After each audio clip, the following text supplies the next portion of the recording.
My name is Morgan Hale, and the night my life snapped in half started in the parking lot of Voltage Motors right after my shift ended. I walked out with my lunchbox and my tired smile ready to get into my brand new Solara, the first car I had ever bought with my own sweat and overtime. But the space where I parked was empty. Not wrong row empty, not toed empty, just gone. At first, I thought I was losing my mind. I circled the lot twice, keys in my hand, clicking the fob like it would magically make the car appear. Nothing. Just the cold wind and a hollow feeling sinking into my ribs. My hand shook as I called my mom. "Mom, my car's gone. Someone stole it." There was a pause, short, sharp, then her voice annoyingly calm. "Oh, that, we took it." I blinked. "What do you mean, took it?" "We gave it to Lexi," she said like it was the most reasonable sentence on earth. "She needed it more, and you're always fine on your own." Behind her, I heard my dad add, "Don't be dramatic, Morgan. It's just a car." Just a car. The car I worked 2 years of double shifts for. The car I signed a 6-year loan for.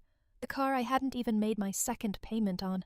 And my parents stole it, smiling because my sister needed it. I stood there in the fading light, the asphalt turning darker beneath my feet, and something inside me finally stopped bending. That was the moment I knew what I had to do. And this time I wouldn't be the one apologizing. Growing up in the Hale household meant learning early that Lexi was the priority, and I was the backup.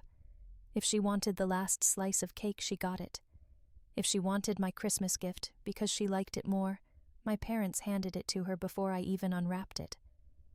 I learned to shrink myself long before I learned to speak up.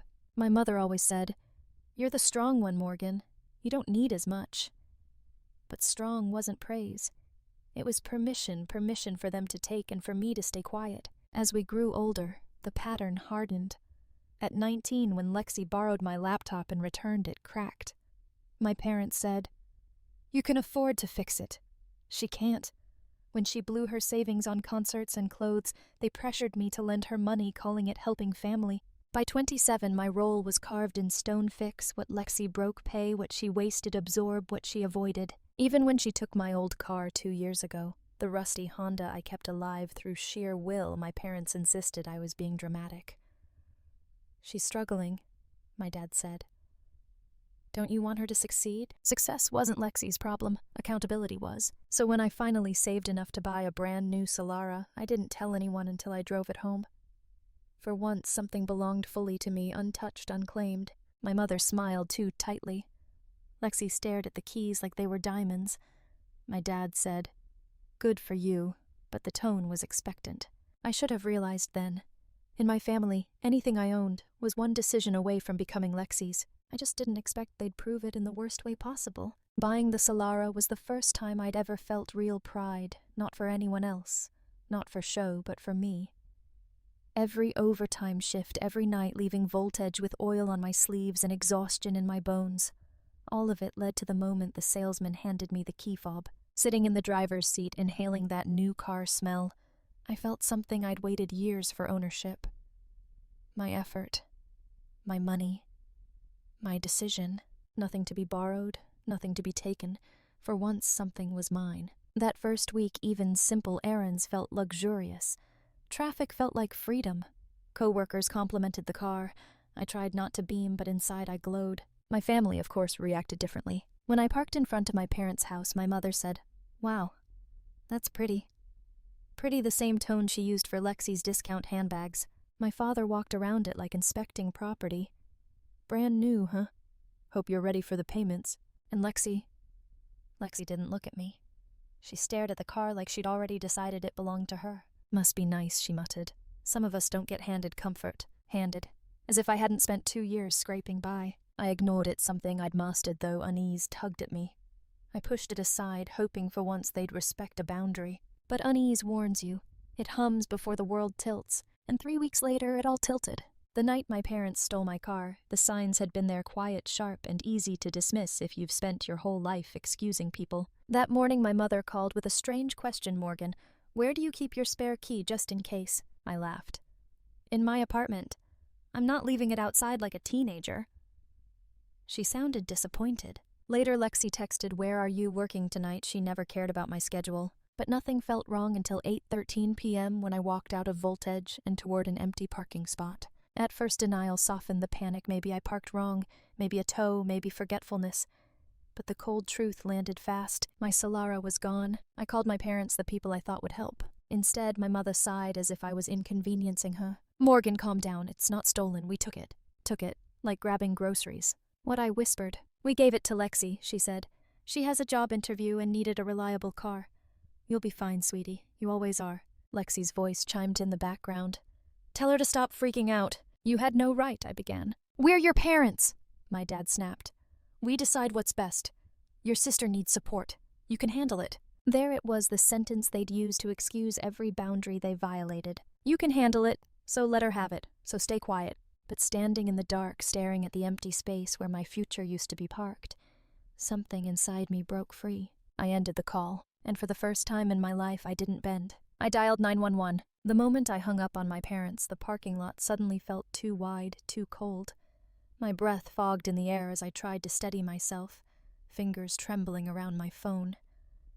Every instinct I'd been conditioned with screamed, "Don't make noise. Don't make trouble. Be the good one." But another voice, one I hadn't heard in years, pushed through the panic. "This is theft." It wasn't an argument or a debate or a misunderstanding. It was theft. And for the first time, I let that truth sit fully in my chest. So I dialed 911. When Officer Riley Moore arrived, the blue and red lights washed over the asphalt like a warning flare.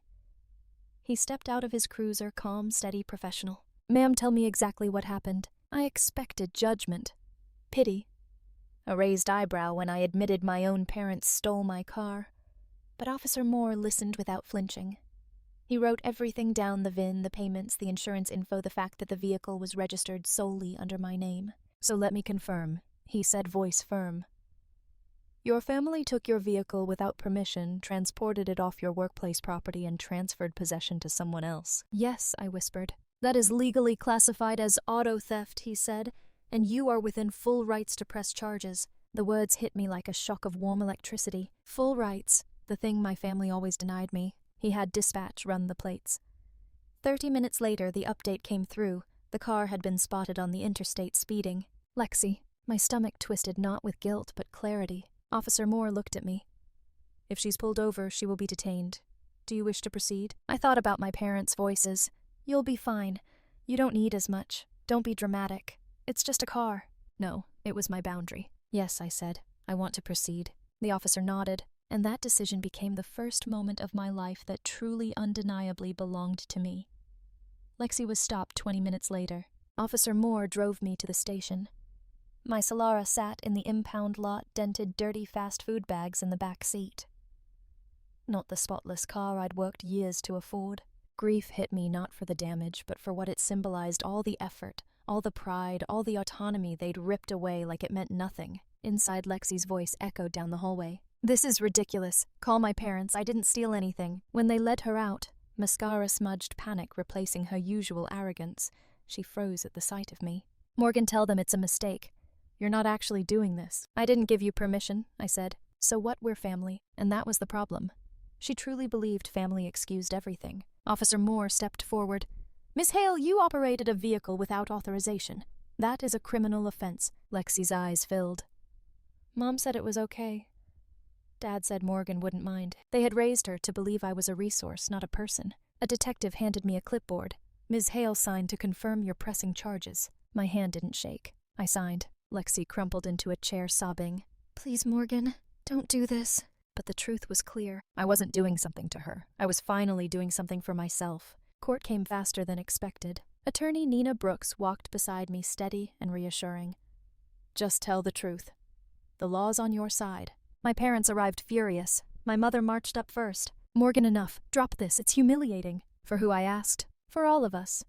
Do you want your sister to get a record? She stole my car." My father snapped. "Family handles things privately." Family. The word felt like a bruise. "Family doesn't get to steal from me," I said. They looked at me like they'd never imagined I could say no. Inside, Lexi stood beside a public defender, looking small. When the judge asked for her plea, her voice cracked. "Guilty." Silence followed. The judge issued 6 months probation, 1-year license suspension, restitution for damages and impound fees. My parents gasped. Lexi cried, but something tight in my chest finally loosened. Outside the courtroom, Lexi approached me, eyes swollen. "I'm sorry," she whispered. "Not because of court. Because I never saw you as someone who could be hurt. Honest. Painful. The truth finally spoken. I hope you learn from this, I said. But I'm done paying for your mistakes. I walked to my car with a lightness I'd never felt before. For the first time in my life, silence didn't mean surrender. It felt like freedom. The day everything finally snapped into place wasn't dramatic or loud, it was painfully quiet. I arrived at the final hearing with attorney Nina Brooks beside me.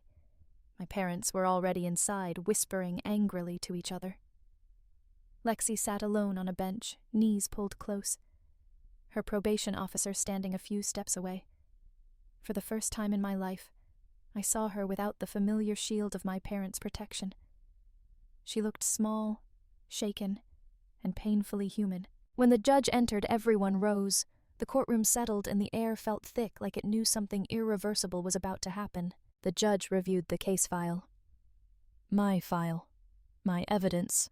My ownership documents. Then he looked up. Ms. Hale, he said, do you wish to formally pursue charges against your sister? Everyone turned toward me, my mother gripping the edge of her seat. My father's lips pressed tight. Lexi trembling. All my life I had been conditioned to stay silent, to give in, to let things go for the sake of family.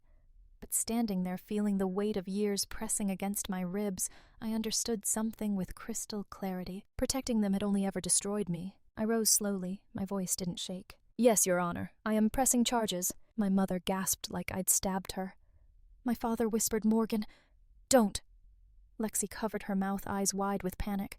But I kept going. For years I've been expected to sacrifice everything I own, everything I earn for the comfort of others.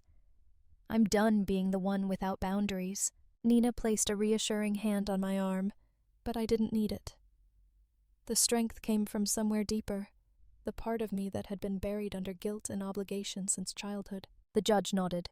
Then the court will proceed. And just like that, the final cord tying me to their expectations snapped. My parents sank back into their seats, stunned. Lexi broke into quiet sobs. And I sat down again, not triumphant, not cruel, simply free.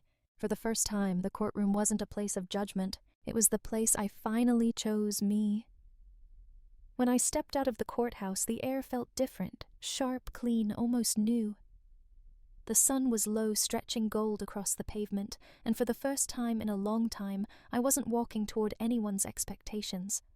I was only walking toward myself. My parents exited behind me, still arguing quietly, still refusing to look at me directly. They stopped a few feet away, waiting for me to turn to reconsider, to apologize for disrupting the family order. I didn't. My mother finally broke. I hope you're satisfied, she said bitterly. You embarrassed all of us. I looked at her with the calm I didn't know I had. No, I said. I finally protected myself. She opened her mouth, but I didn't stay long enough to hear the reply. Some endings don't need conversations. Some endings simply require you to walk away. I found my Solara in the parking lot, parked neatly untouched.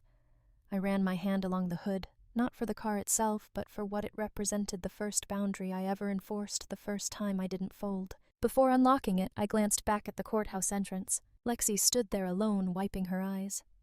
For a moment, she looked like the little sister I used to protect, the one who never learned the difference between help and dependence. She lifted a hand, hesitant.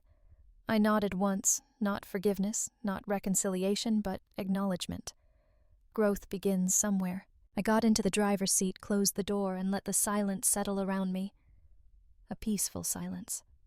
A silence I chose. When I turned the ignition, the engine hummed softly, steady and sure, exactly how I felt. As I pulled onto the open road, wind slipping through the cracked window, I realized something profound. I hadn't just taken my car back. I had taken myself back. My voice, my worth, my boundaries. And freedom, real freedom, doesn't explode like fireworks. It arrives quietly like a breath you didn't know you'd been holding, finally releasing. I drove forward. I didn't look back.